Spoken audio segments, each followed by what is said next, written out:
Hello friends, welcome to my YouTube channel Souvik biology. আশা করি সবাই ভালো আছো। আজকে যে বিষয়ে আলোচনা করতে চলেছি তা হচ্ছে বিভিন্ন communicable disease, non communicable disease, মানে যেগুলোকে ছোঁয়াচে রোগ বলা হচ্ছে। ভাইরাস ঘটিত রোগ হতে পারে, ছত্রাক ঘটিত রোগ হতে পারে।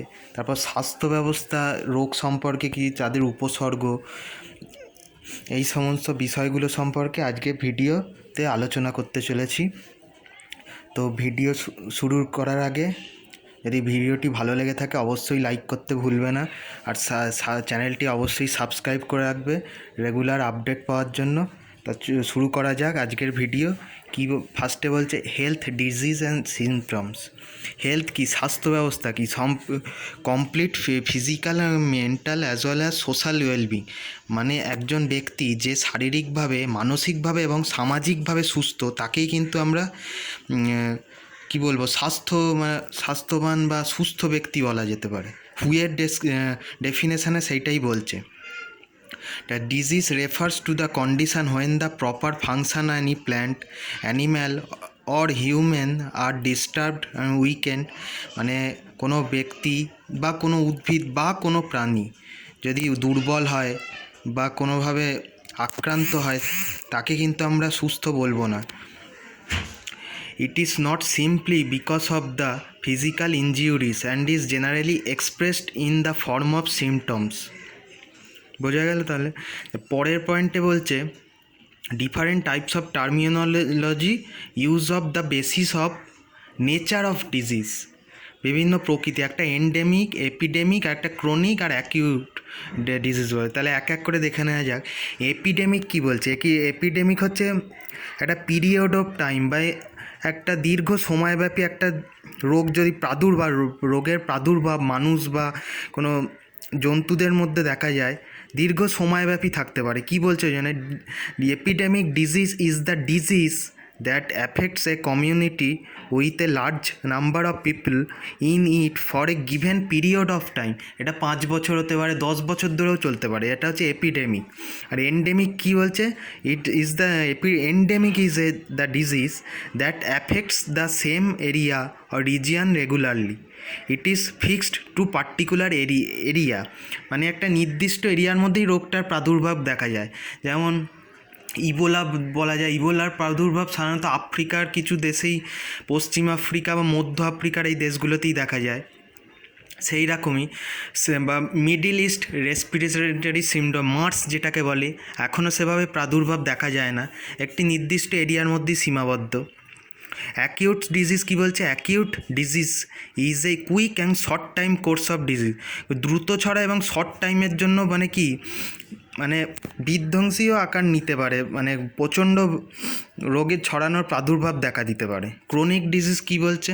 ক্রনিক হচ্ছে is a disease which is slower, খুব ধীরে, খুব ধীর গতিতে ছড়ায় এবং gradual and long course of duration, দীর্ঘ সময়ব্যাপী এর অস্তিত্ব থাকতে পারে। তারপর কি বলছে? Congenital versus acquired disease. Congenital কি সেটা দেখে নেওয়া যাক। কনজেনিটাল ডিজিজ হচ্ছে ইনেট ডিজিজ বা শারীরিক, মানে বিভিন্ন রোগ দেখা যায় সেটা কি বলছে? The presence of this disease from birth, মানে জন্মগতভাবে প্রাপ্ত যে রোগ সেইগুলোকে নির্দেশ করে। Which occurs due to genetic variations, for example colour blindness, মানে হচ্ছে বর্ণান্ধতা। এটা কি বলবো? এটা হচ্ছে কনজেনিটাল ডিজিজ, মানে জন্মগতভাবে প্রাপ্ত রোগ। অ্যাকোয়ার্ড ডিজিজ কি? যেটা প্রাপ্ত হয়েছে বা যেটা জন্মানোর অনেক পরে হয়তো হয়েছে রোগটা, সেটাকে কি বলছে? যে অ্যাকোয়ার্ড ডিজিজ আর পোস্ট ফিয়েটলি ডেভেলপ আফটার বার্থ, যেটা বললাম। তারপর বলছে communicable versus non communicable. Communicable কাকে বলবো?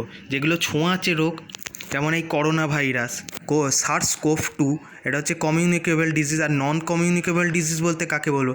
ক্যান্সার একটা নন কমিউনিকেবল ডিজিজ হতে পারে। তে এখানে দেখে নেওয়া যাক ডেফিনেশানটা কী বলছে। যেটা বললাম, কমিউনিকেবল ডিজিজ আর transmissible by direct contact or indirect, মানে সরাসরি ছোঁয়াচেও বলা যায়, আবার মানে কি ইনডাইরেক্টলি হতে পারে, পরোক্ষভাবেও এর প্রভাব দেখা যায়। মিনস উইথ ইনফেক্টেড ইন্ডিভিজুয়ালস অস দেয়ার ডিসচার্জ বাই ভেক্টর, মানে হচ্ছে বাহক দ্বারাও এই রোগের সংক্রমণ ছড়াতে পারে। ছোঁয়াচেও বলা যায়। নো কমিউনিকেবল ডিজিজ কোনটা, বা নন কমিউনিকেবল ডিজিজ, আর নন কন্টাজিয়াস ছোঁয়াচে নয় এবং নন ট্রান্সমিটেবল অ্যামং পিপলস, মানে মানুষের মধ্যে সেভাবে ছড়ায় না। This include organs on tissue malfunction. এই রোগগুলো সাধারণত অর্গ্যান বা অন্ত্র বা যন্ত্রের, মানে পার্টিকুলার অন্ত্র বা যন্ত্রের সমস্যা বলতে পারো, বা টিস্যু বা কলাগুলো যদি সঠিকভাবে তার কার্যকারিতা না দেখাতে পারে, সেক্ষেত্রে একে বলবো নন কমিউনিকেবল। যেটা বললাম, টিস্যুর মৃত্যু হয়, জিনের যদি ডিফেক্ট দেখা দেয় তখন কি হবে? তখন ক্যান্সার দেখা যাবে। অঙ্কোভাইরাসের তখন ক্যান্সার রোগের সৃষ্টিতে অন্যতম ভূমিকা পালন করবে। তারপর এখানে কি বলছে, অ্যান্টিজেন্স ভার্সেস অ্যান্টিবডি। অ্যান্টিজেন্স কি, যে বাইরে থেকে যে মানে যে এখানে দেখা যাক, they represent large molecules of proteins or polysaccharide. In rare case lipids and nucleic acids can also act as antigens. Certain parts of microorganisms, others persons or animal tissues also constitute some of the antigens। মানে যেসব মানে বাইরে থেকে যে আগত যে বীজাণু বা জীবাণু, সেগুলো তো শরীরকে আক্রমণ করছে, সেই আক্রমণের কারী বীজাণু বা এইগুলোকে বলছে অ্যান্টিজেন্স। আর অ্যান্টিবডি কি, তাদেরকে প্রতিহত, মানে শরীরের মধ্যেও সৈন্যবাহিনীর মতো কাজ করছে কি, অ্যান্টিবডি, সেটাই বলতে চাইছে। They are present on the cell surface, কোষীয় তলে এর অবস্থান করে, and led to antibodies formation, antibody formation বা গঠনেও সাহায্য করে। স্পেসিফিক্যালি সাধারণভাবে বলা যায় রিয়াক্টিং উইথ দেম, মানে তাদের সঙ্গে, মানে কি অ্যান্টিজেনের প্রবেশের ফলে অ্যান্টিবডির গঠনের পথকে সুগম করে। Antigenicity of large molecules depends upon the presence of epitopes, মানে এপিটোপসের উপস্থিতিতে যে বৃহত্তম যে অণু, সেগুলো নির্ভর করে কি অ্যান্টিজেনিসিটিতে, অন দ্য সারফেস, পৃষ্ঠীয় তলে। হ্যাপটেন্স কি, দে আর নন প্রোটিনাসিয়াস, তারা নন প্রোটিন বিশিষ্ট এবং অ্যাক্টিং অ্যাজ অ্যান্টিজেনের মতো কাজ করে। However they do not induce antibody production, তারা অ্যান্টিবডি প্রোডাকশানে তেমন ভূমিকা কোনো পালন করে না। এমএইচসি কি, major histocompatibility complex, denotes a set of protein cell surface markers present on plasma membrane. The immune system uses it to identify self.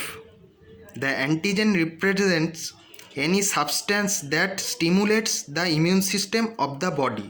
তো কী বলছে এখানে, একটা প্রোটিন সেল সারফেস মেকার্স একটা উপস্থিত থাকে প্লাজমা পর্দায়, যা ইমিউন সিস্টেমকে মানে কি আত্মরক্ষার জন্য একটা গুরুত্বপূর্ণ ভূমিকা পালন করে।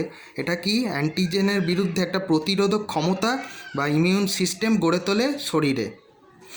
এটা হচ্ছে প্রাথমিক একটা ধারণা, মানে শরীরের ইমিউন সিস্টেম সম্পর্কে প্রাথমিক একটা ধারণা, খুব ছোট ভিডিও। এরপরে একটা ভিডিও করতে চলেছি যেগুলো হচ্ছে ভাইরাস, ব্যাকটেরিয়া এবং কমিউনিকেবল ডিজিজ সম্পর্কে বিস্তারিতভাবে আলোচনা করা হবে। যদি ভিডিওটি ভালো লেগে থাকে অবশ্যই ভিডিওটি লাইক করতে ভুলবেন না, আর রেগুলার আপডেট পাওয়ার জন্য অবশ্যই চ্যানেলটি সাবস্ক্রাইব করবে। Have a great day, good bye.